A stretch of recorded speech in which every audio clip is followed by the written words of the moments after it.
جس نے ایک آدمی کا قتل کیا گویا کہ اس نے سارے انسانوں کا قتل کیا، اور جس نے ایک آدمی کی جان بچائی اس نے سارے انسانوں کی جان بچائی۔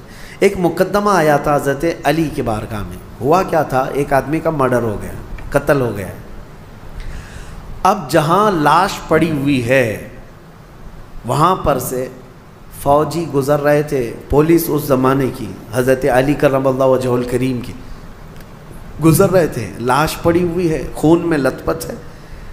اسی وقت اتفاق سے ایک سبسکرائب کیجیے ہمارے چینل نور رضا کو اور بیل آئیکن کو پریس کیجیے جس سے آپ کو ہماری نیو ویڈیو کی نوٹیفیکیشن ملتی رہے۔ رب تعالیٰ فرماتا من اجل ذالک کتبنا علی بنی اسرائیل، اسی وجہ سے اللہ فرماتا ہم نے یہ لکھ دیا کہ جس نے کسی ایک جان کو قتل کیا، ایک جان کو قتل کیا، اللہ فرماتا فَكَأَنَّمَا قَتَلَ النَّاسَ جَمِيعًا، گویا کہ اس نے پورے انسانوں کا قتل کیا، پورے انسانوں کا قتل کیا۔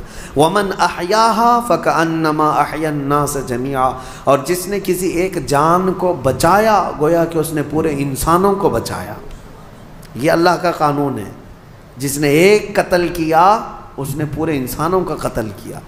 اب یہاں سے قیامت تک جتنے مرڈر ہوں گے، قتل ہوں گے، ان سب قتل اور مرڈر کا گناہ اس قابیل کو دیا جائے گا جس نے سب سے پہلا قتل دنیا میں کیا۔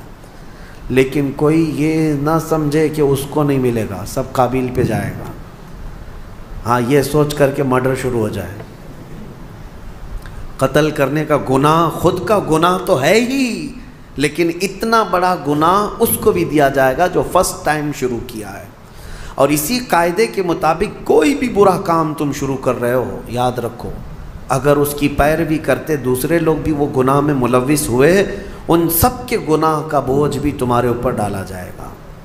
ہو سکے تو کوئی نیا کام اچھا شروع کر دو تاکہ اس کی فالو کرتے کرتے لوگ ان کی نیکیاں تم تک آتی رہیں قیامت تک۔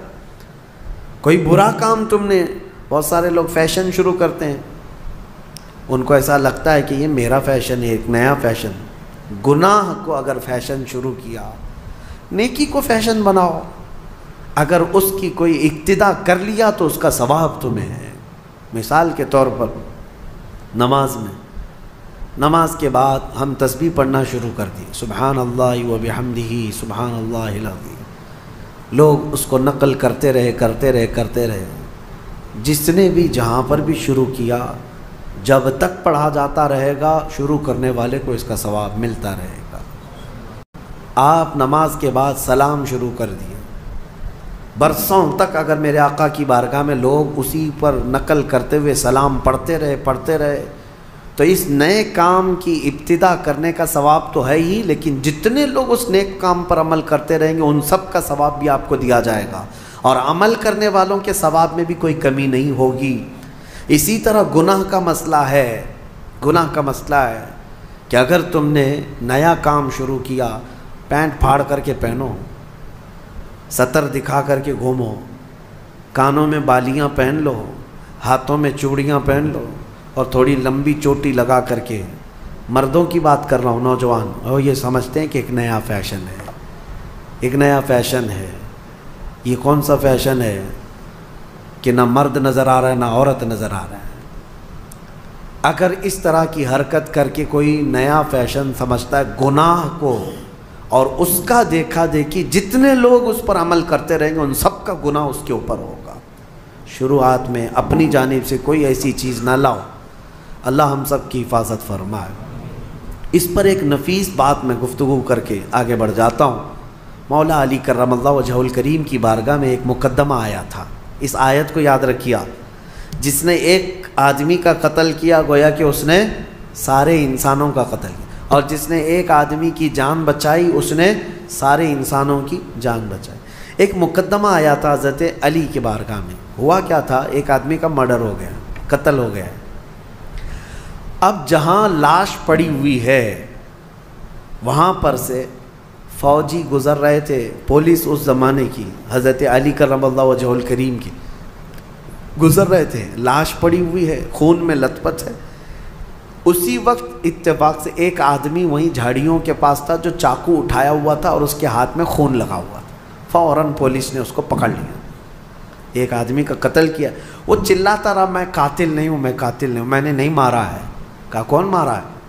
لاش پڑی ہوئی ہے، چاقو تیرے ہاتھ میں، خون تیرے ہاتھ میں لگا ہوا ہے. پکڑ کر کے لے کر کے آئے اور پھر مولا علی کرم اللہ وجہہ الکریم کی بارگاہ میں پیش کیا گیا. اور یہی پولیس والوں نے گواہی دی کہ ہم نے اس کو دیکھا ہے، جائے واردات پر یہی تھا، قتل کی جگہ پر یہی تھا اور کوئی نہیں تھا. اور چھری بھی اس کے ہی ہاتھ میں تھی، چاقو اس کے ہاتھ میں تھی اور لاش تر و تازہ تھی. اب اس سے کہا گیا تیرے پاس کوئی ثبوت، کوئی دلیل ہے کہ تو نے قتل نہیں کیا؟ کہا میں کیا بتاؤں، کوئی کیسے بتاؤں. اس کو صفائی دینے کے لیے موقع دیا گیا لیکن وہ اپنی صفائی میں کھرا نہیں اترا. تو حضرت علی نے فیصلہ فرمایا کہ قتل کی سزا قتل ہے. اسلام میں ایک جان کے بدلے پھر جان دینا پڑے گا، قتل قصاص ہے. حکم دیا گیا کہ اس کا بھی قتل ہوگا، اس نے ایک جان کا قتل کیا ہے.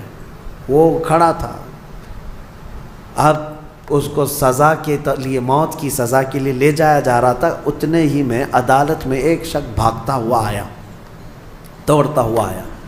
کہا امیر المومنین اس شخص کو چھوڑ دیں، وہ بے گناہ ہے، وہ مجرم نہیں ہے. کہا کیسے تجھے پتا؟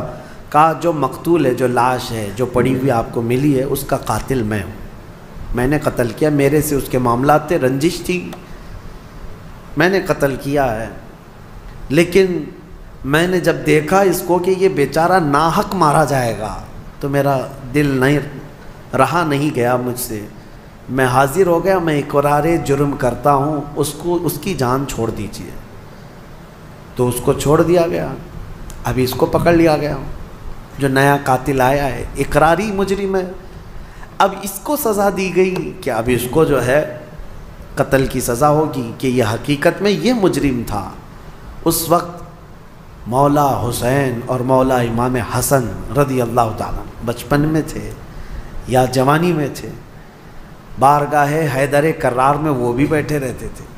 امام حسن مجتبیٰ کھڑے ہوئے، کہا بابا جان آپ نے فیصلہ پہلے والے کے بھی قتل کا سنایا تھا، دوسرے والے کی بھی قتل کا، اس کی بھی موت کی سزا، اس کو معاف کرنا چاہیے دوسرے والے کو. کہا کیسے؟ کہا آپ سزا کس آیت کے تحت سنا رہے ہیں؟ کوئی آیت ہوگی نا قرآن میں، قانون کیا ہے؟ فرمایا من قتل نفسا بغیر نفس، ایک جان کو جس نے قتل کیا اس نے انسانیت کا قتل کیا ہے، لہذا اس کو قتل کیا جائے گا. تو پھر حضرت امام حسن نے کہا یہ جو حقیقی مجرم ہے، یہ آیت کے دوسرے حصے پر بھی تو آتی ہے ومن احیاها فکأنما احیا الناس جميعا، جس نے کسی ایک جان کو بچایا اس نے پوری کائنات کو بچایا. اگر یہ نہ آتا تو وہ ناحق مارا جاتا. پہلا والا یہ آیا اور اس کی جان کو بچایا ہے اس نے، تو بچانے کا انعام بھی تو اس کو ہونا چاہیے. تو اس کو بچانے کے عوض میں پھر اس کو معاف کرنے کا پروانہ دیا گیا. لیکن جو مقتول تھا اس کے گھر والوں کو بلایا گیا کہ کیا تم اس قاتل کو معاف کرتے ہو؟ تو دیت لے کر کے، جو معاوضہ ہوتا تھا وہ لے کر کے گھر والوں نے بھی اس کو معاف کیا. میرے عزیزو، یہ آیت آج پوری دنیا جانتی ہے، قرآن میں موجود ہے. ہم مصر میں تھے پڑھنے کے زمانے میں، اس آیت کو دہرا رہا تھا امریکی پریسیڈنٹ اس وقت اوباما، وہاں پر آیا ہوا اور وہ یہ آیت کو بار بار پڑھ رہا تھا اور بتا رہا تھا کہ اسلام میں یہ ہے کہ ایک قتل جس نے کیا گویا کہ پوری انسانیت کا قتل کیا، اور جس نے ایک آدمی کو بچایا اس نے پوری کائنات کو بچایا. وہ بڑے بھاشن تھے، لیکن ہم یہ سوچ رہے تھے جو اسلام کی اتنی باریکی کو جانتے ہیں اور پھر دہشت گردی کا لیبل اسلام کے اوپر تھوپتے کیوں ہیں؟ جس دین نے یہ فرمایا ایک قتل بھی ناحق جائز نہیں، اس دین کے اوپر اتنا بڑا بلیم کہ یہ قتل کا آرڈر دیتا ہے، لوگوں کو مارنے کا حکم دیتا ہے. میرے عزیزو، آج بھی ہندوستان میں یہی پروپیگنڈا پھیلایا جا رہا ہے.